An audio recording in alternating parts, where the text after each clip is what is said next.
Just a few short weeks ago, I was able to work with Infiniti downtown to show you guys a 2020 Infiniti QX50 SUV. Both parties were pretty happy with the collaboration, so we decided to keep on doing it. And today we got the 2021 Infiniti Q60S. Fully loaded, top trim, 400 horsepower. Yeah, let's go. Let's start it off with a little bit of exterior impressions. As per usual, exterior and design opinions are, well, opinions, so you might have a different opinion than I do, but I really like how this Q60 looks, especially in the slate gray we got here. It's a little bit of a bluish gray. It's brand new for 2021 and just stands out really nicely with a blacked out grille and the red accents on the brakes. Doesn't matter where you look at the Infiniti, I think it looks pretty good. On the side view, we got those beautiful wheels. Then we have like those side vents. We have the classic Infiniti C-pillar shape, I'll just call it. And I also love how the turn signal is integrated into the side mirrors. It's a nice shape. It's not bland looking. It looks really good overall. And moving on to the rear, what I thought was a cool little feature is that the trunk opening button is inside of the left tail light, so you don't really see it that easily. It looks good, and also we have a nice carbon fiber spoiler in the back. I like it a lot, but let's just keep on moving on, right? The interior is pretty nice as well.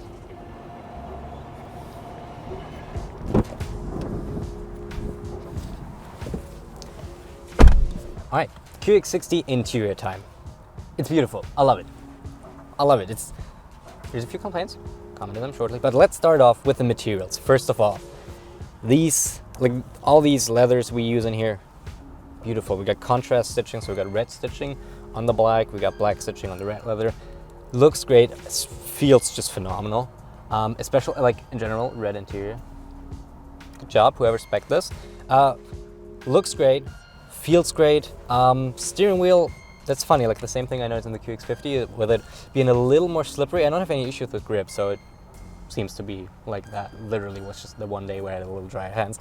But what you notice that compared to the other leathers, the leather from the steering wheel is a lot drier. I'm just gonna guess that there's a reason for that, because they have like not as dry leathers, but it's not a bad thing. I just noticed that. All right, moving on to center car. Okay. Hi, it's me, that guy. Just wanted to say, if you like the video, make sure to hit the subscribe button and the bell so you don't miss any more videos. Also, every new subscriber helps me get cooler cars like this and more. All right, continue. Sorry. Other than that, we have the same design flow generally that we had in the QX50 with the center console just kind of splitting over and going to the right. Instead of leather, we have carbon fiber accents here, which I'm not going to complain about because for the first time we had a car there in which carbon fiber is really justified, so that's fine. And yeah, it still looks great. I love it. I like the leather in the QX50 a little more, but that's just opinion, and like everybody has a different opinion. Overall, it looks great. We got a bit of storage here if you need it. We got our drive mode selector, which is on just like an accent, different material, which it's really nice. They really spent the time to make a beautiful interior, craft a beautiful interior, and looked at it and thought, hey, how can we make it look premium and upscale? Also, the rotary dial, which I've gotten a bit more used to the infotainment. I still don't think the infotainment is good. I still think the infotainment is the one weak point. With the dual screens, it just looks outdated and it's unintuitive, but more on that you can see in my QX50 review up there. Anyhow, the rotary knob we use to control the upper screen also just feels really nice. Like it's a beautiful interior. I like it a lot. It just feels great. We got padding here all the way to the side if our knees go like hit the sides when we're doing hard turns or anything. Anyhow, let's try to get in the back seat. How about we do that? Don't worry about it. Jesus Christ, dude, don't scare me like that, please. I mean, I'm just gonna review the back seats. Okay, thank you, but you still can't scare me like that, man. Like, okay, yeah, but you know, I thought because I am you and you are me, so I guess that that makes sense, but still, just all right, let's just review it. Okay. Anyhow, back seats. First of all, it's a coupe, so it's obviously a little tight in here. I'm 5'7" and I snuggle with the rear window. Here I don't have any room if I go all the way back. If I want to lean, I can't lean back essentially. I can be in an appropriately comfortable position though. Leg room is fine, like my knees, as long as we don't have like a semi-giant sitting in front. My leg room is fine. Foot room is a little tight, but you don't have the most leg room anyway, so you don't really get around to moving your feet a lot, so it doesn't make a big difference. You got two cup holders there in the middle, and you can put a phone maybe in that little cubby there. And overall, the materials are still really beautiful. You get all the leathers, the seats are comfortable, so that's really nice. You get ISOFIXes if you need to transport your baby or someone else's baby, hopefully with the consent of the parents in this case. But it feels pretty good. Of course, I wouldn't want to spend like hours and hours and hours in here in the back, but I could do a decent trip probably without being all too uncomfortable. As long as you take breaks occasionally, should be fine. All right, with that done, thank you. I'll just move on to the trunk for the uncomfortable part. All right. Excuse the wind, it's getting pretty windy here. Now for the trunk. This is always a little awkward, but it's going to be especially awkward with this one. First of all, we got the cool little hidden trunk release button right there. Manual trunk, so you can easily open it. Yeah, so this is going to be awkward now. Let's see how. It's not the biggest trunk to begin with, and the loading floor is pretty high, so I got to watch out the pain here. Let me just. Okay, let's go. I just drop in like that. All right, it's actually not. It wasn't that bad. I feel like a carry-on could get comfortable back in here. No, you got alrighty space. It's not the best, and it's not too comfortable for my neck. So if you're like interested in joining the mafia, might not be the best vehicle for a special garbage disposal. You know what I mean?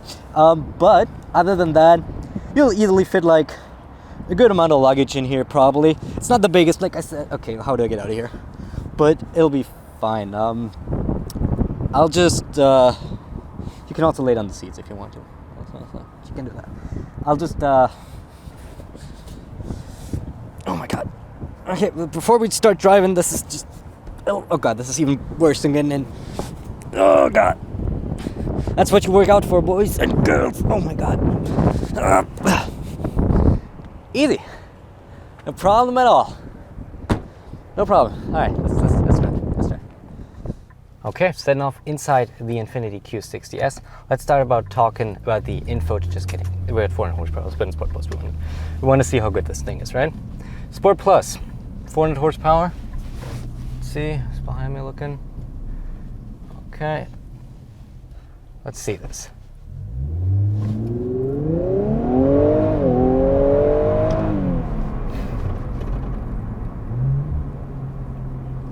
I'm pretty sure you see this stupid grin. It's pretty quick. No, the engine is awesome.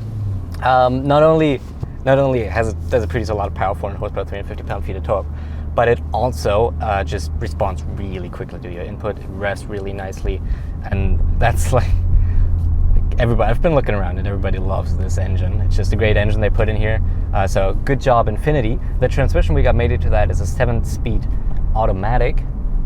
I've had no issues with it whatsoever. Drove really well, responded pretty quickly. We can shift our stuff with the pedals. Responds reasonably well. There's a little delay, so it's downshift. Now it downshifts.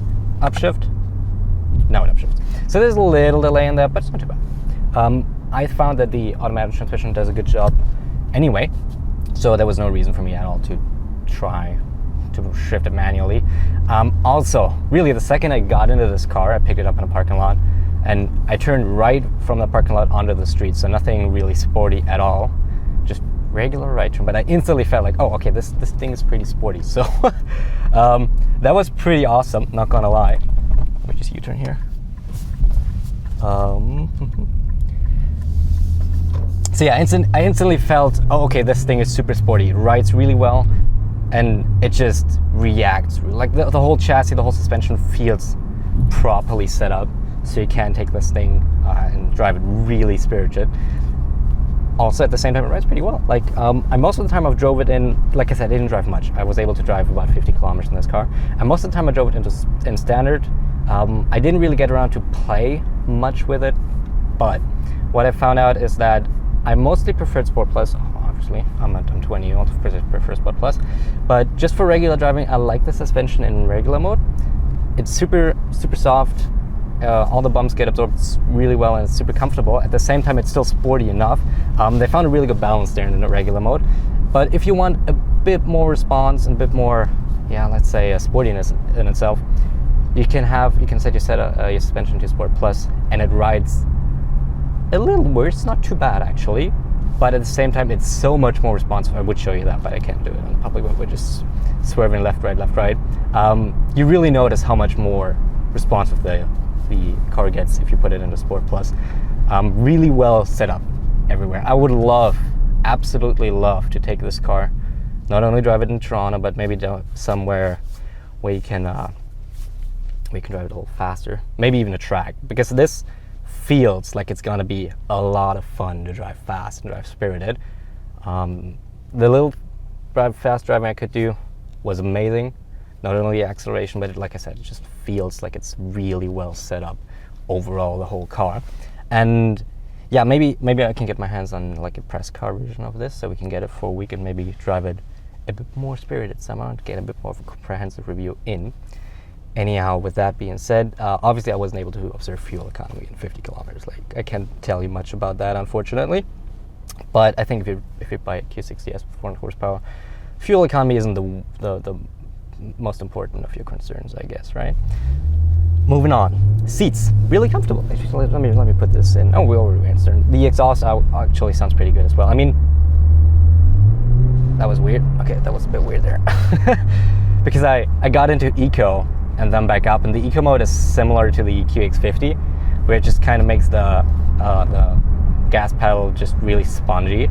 So it took a second to get over that, but that was my bad. Anyhow, the exhaust sounds pretty good. The whole engine sounds pretty good. Of course, it's twin turbo, so it's not going to be as defined, so there's not going to be like a burble to it, even though it's a V6 or anything. But it still sounds pretty good, makes a lot of noise. And I would have loved to make like a pure sound video, just the exhaust, nothing else. Just wasn't possible with that right now, and because finding a spot in Toronto where you can just rev the snot out of your car without annoying anyone is kind of impossible. So yeah, but moving on, the seats are really comfortable. I mean, aside from the fact that they look really good because they're red leather seats, they're also really comfortable. No issues whatsoever with them, and I'm pretty sure even if I would drive in those for hours and hours and hours, go somewhere, maybe Detroit or whatever, would still be super comfortable. Moving on, let's just get the one complaint I have out of the way right away. Same thing as in the QX50, it's the infotainment, which is a bit sad because it's kind of the centerpiece of this whole interior, but it's just outdated. It's a little confusing. I gotten more used to it now that I drove a second Infiniti, and especially I like the rotary dial. It's nice to be able to control the map with the rotary dial and not have to just press the buttons, which is so awkward every time. So I really appreciate the rotary knob, which feels amazing, like I said in the interior segment. But yeah, overall, it's just, you know, it's a bit unintuitive. It's a bit old, but it supports Apple CarPlay, Android Auto as standard, so you don't really have to deal with it if you don't feel like doing so. And it's not really an issue, because what do you use your infotainment for? For navigation, okay? And aside from that, really not much to do. Like, you can set your drive modes, but that's super easy to do. It's responsive enough. Like, it just doesn't look the part. That's my complaint. But yeah, moving on, just pretty much the only few things that are left to say here is just the overall user experience. Like I said, I was super comfortable in this car. Everything was easily readable. We have two analog gauges, so we have our tachometer and a speedometer, and then we have a screen in the middle like most cars have these days. I wish the screen in the middle would have a digital speedo readout, like a digital speed readout. That'd be pretty cool. It doesn't have it, unfortunately. I always like to have it. It just makes it a little easier to read, but it's no issue whatsoever. The analog gauges are super easy to read, so they have really done a good job with those too. And yeah, I'm honestly, there's really not much to complain about. There's basically nothing except for the interior, but the interior is except for the infotainment, but that's not that important. Ooh, we got a bit of space in front of us. How unfortunate! This thing is awesome. Oh god, this thing is awesome. I've driven fast cars, I've driven Porsches, I've driven a bunch of them, but this one is, I'm not saying the Porsches aren't special, but this one just feels really good. I like it a lot. I like it. Good job, Infiniti. Good job. With that being said, let's go over, sum it up, go to the final thoughts. Okay, final thoughts on the Infiniti Q60S. As you could probably tell from the driving part, I really, really like this car. There's just nothing really negative about it aside from the infotainment options. Let's just go through it once again. Powertrain, transmission, both were great. The whole chassis and all the suspension were phenomenal. It rides really well, and it also is really sporty if you want it to be sporty. At the same time, all the leathers on the interior are super comfortable. The seats are great.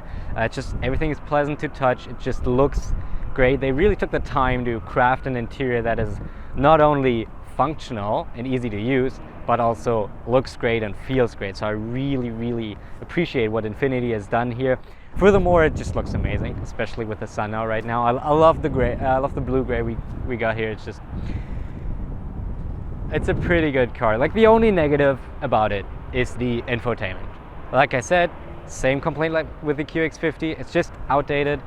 It's not that easy to use, but as long as that is not super important for you, which for most people it just isn't. You got Android Auto, you got Apple CarPlay available. You really have an absolutely amazing package here by Infiniti.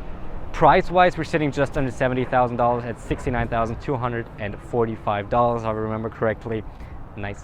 And yeah, I think it's a great package. Honestly, if you're looking for a sporty coupe luxury, check it out. It's been a long time since I've had this much fun with a car, and then really enjoyed having a car like this.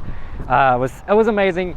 Also, thanks again to Infiniti Downtown for setting me up with this. Once again, the journalistic disclaimer: I never work with anybody if they don't let me say what I think. And Infiniti Downtown has been 100% open about this. Has not even tried to sway my opinion in any means or any way. They've been super open about it. Said, hey, your thoughts and your opinions are your opinions. Say what you think. And if you got a product like this, I can understand why they're like this. Thank you again to them. If you're in the Greater Toronto area and you need an Infiniti, you're looking for an Infiniti or luxury car, sporty coupe, make sure to check them out. Link to them is down in the description below. Especially thank you to Hani for basically working together with me and with all of this. Like, he's probably your go-to. He's a super nice guy if you're looking for an Infiniti. And yeah, there's not much more to say. If you like the video, you know the drill. Hit the subscribe button, click the bell so you don't miss any more videos. Also, like I said, every single subscriber helps me get cool cars like this. And yeah, thank you very much for watching. I hope you have a great day, and I'll see you in the next one.